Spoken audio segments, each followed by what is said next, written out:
message in to a very precise set of people, if you will.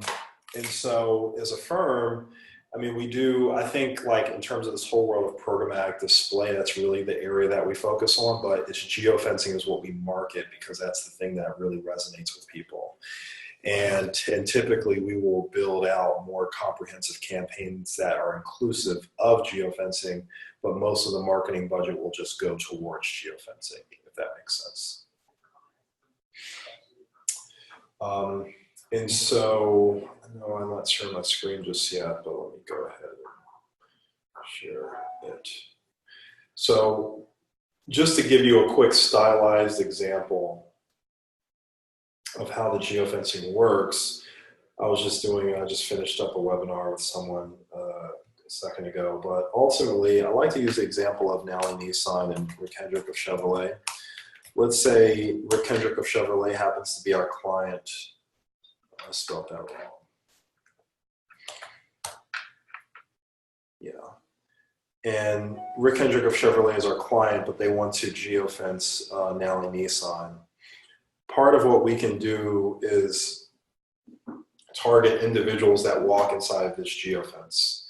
So all those people that have their mobile device, their location services turned on, we can target those individuals both while they're inside the geofence, as well as for up to 30 days after they leave the geofence.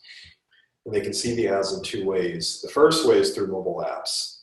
So you think about Angry Birds, Words with Friends, your local news app, Weather Channel, all those apps we have access to.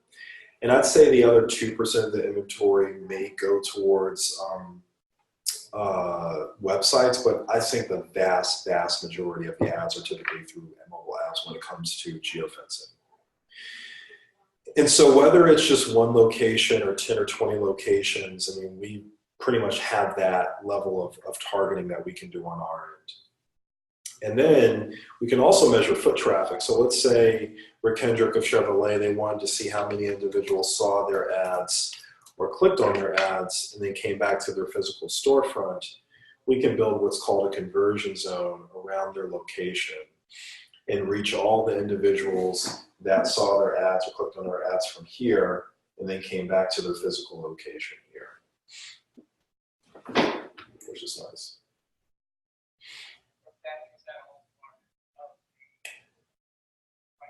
Yeah, it's nothing extra. We believe that it just proves the success, and don't believe we should charge extra to prove to you that something was or was not successful. So yeah, that's just part of what we add on in terms of our analytics and our reporting.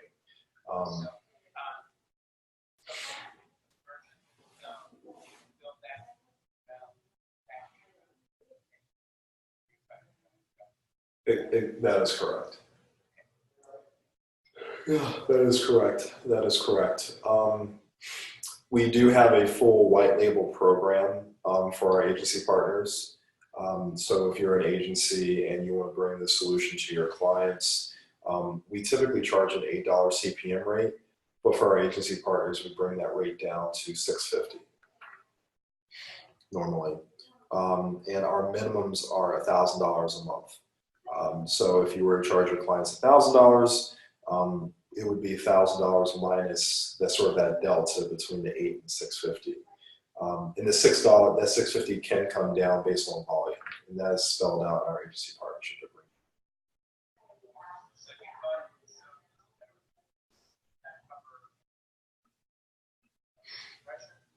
It does. It does cover a number of impressions. So a $1,000 campaign would get one of your clients, let's say 125,000 impressions because you're charging them an $8 CPM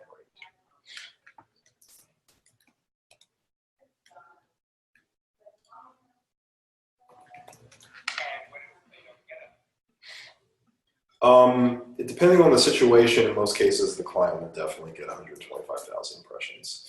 And I'm not saying that tongue in cheek, I'm really saying that because in most cases, unless it's like a human error on our part, they will. But if they don't, we will be sure to either credit the client or to roll it into the following month or something to that effect.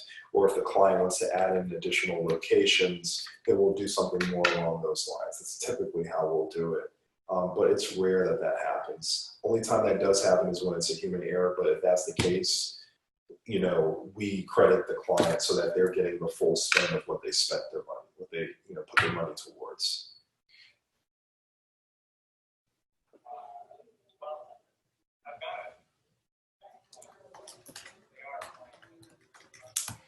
Mm-hmm.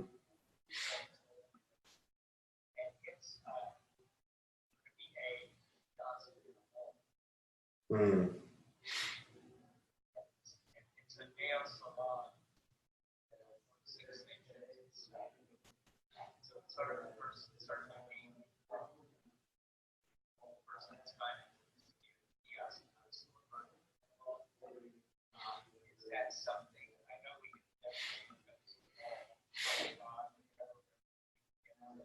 Mm-hmm.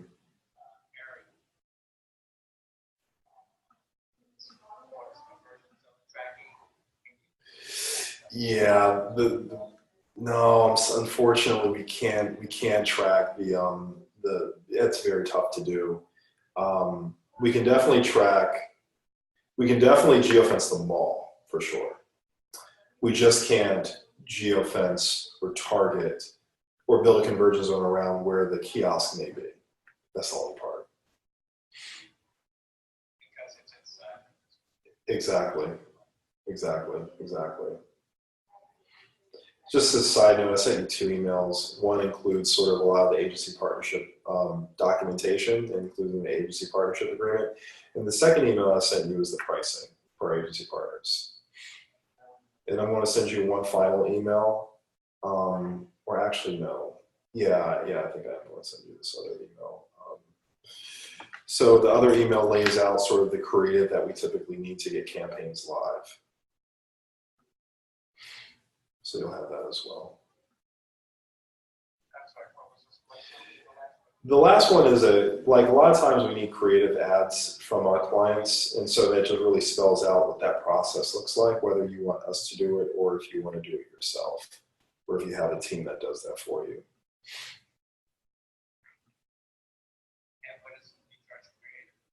Our team, we do charge for creative. If we're handling it, we charge $375 for a set of 7 ads, 2 different messages per ad size. So sort of like a total of 14, if you will. So yeah, in our cases, we do handle that for many of our clients. But in cases where they don't, we just give you an email that just kind of lays it out the process, so you know you understand sort of how to get a campaign launched and all that jazz.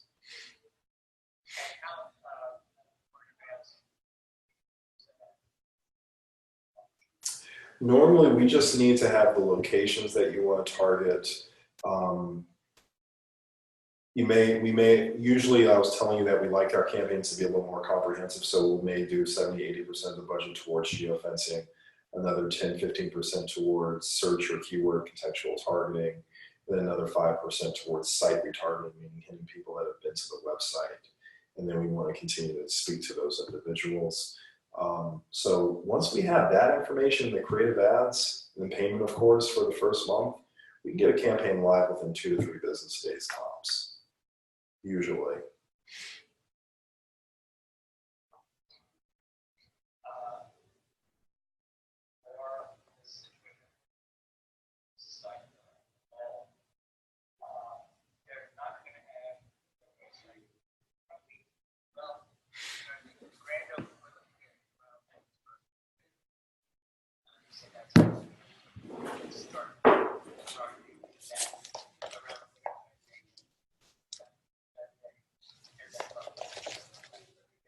Mm-hmm.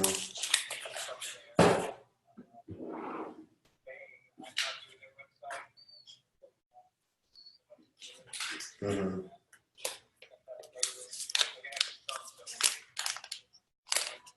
Mm-hmm. Mm-hmm.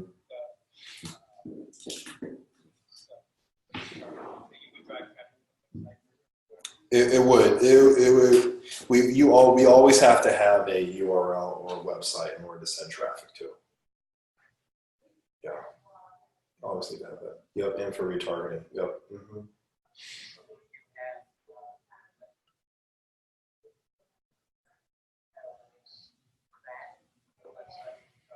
We would, yeah, we would. So this is what our standard reporting looks like. And so we can showcase impressions, clicks, click-through rate, which mobile devices or tablet or desktop the ad showed up on, which locations drove impressions. So maybe it's not just about, maybe we don't only want to target the mall. Maybe we want to target other nail salons that might be nearby or other ancillary services that might be nearby. We can do that too. And then we can also target, we can also show trend data, also which apps the ad showed up on, which ads did or did not perform well. All that's part of our standard reporting that you get 24/7 access to as well.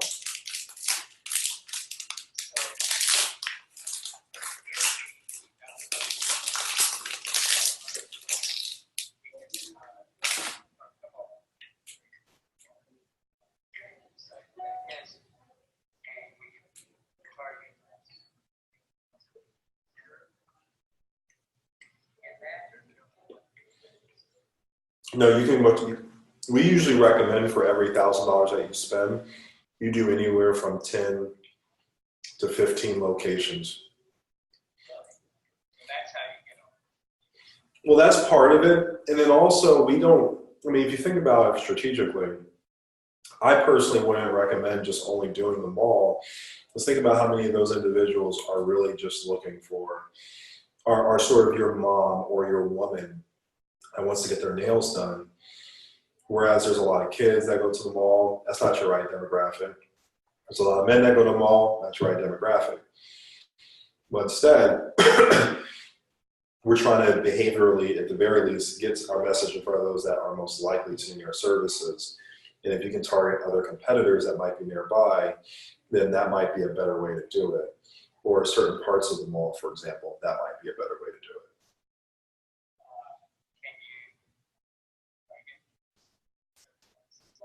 Well, not inside, but if you know, like, if you know that one part of the mall is like a department store, then yes. If you know that another part of the mall is like this set of people, then yeah. But we can't like go directly inside the mall and say, all right, well, let's start this store, this store, this store. We literally have to build out a map on our end in order to target certain folks.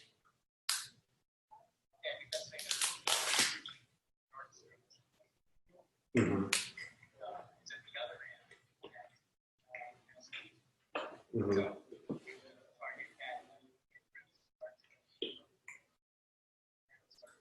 Absolutely. We can definitely do that. Mm-hmm.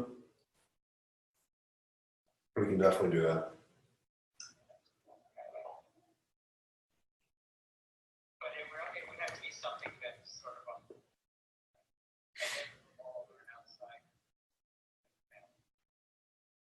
Yeah.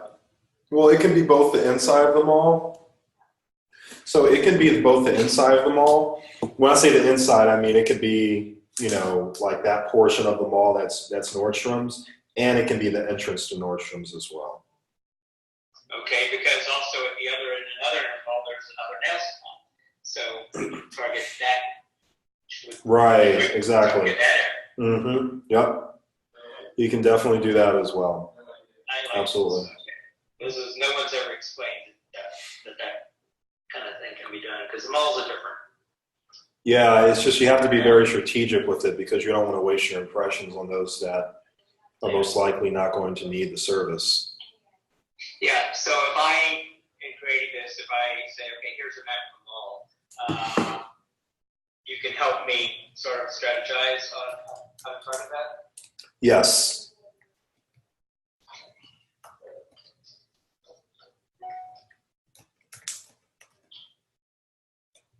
Okay, so in your white label agreement, so the normal you're charging me the $650. Your charge is normally $8, but I'm basically billing the client, correct? Correct. We would only bill you directly. Right. Mm-hmm.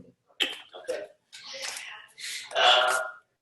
This sounds good on this end of it.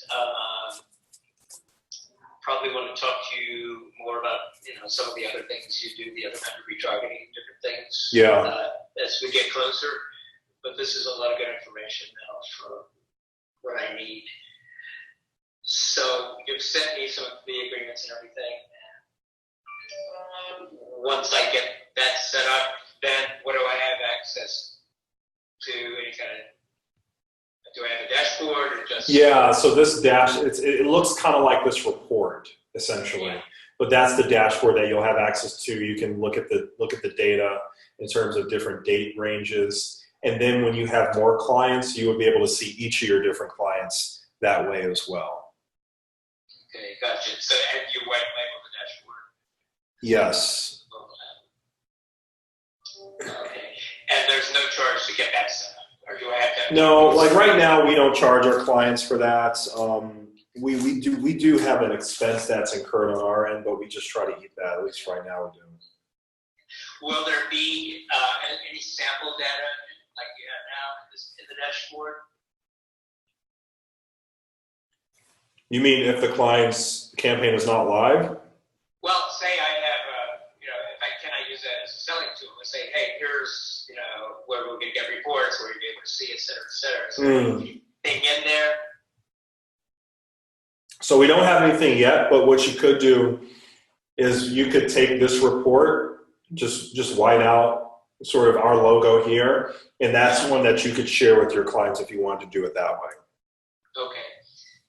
So I'll have access. How will I get this? Will that be?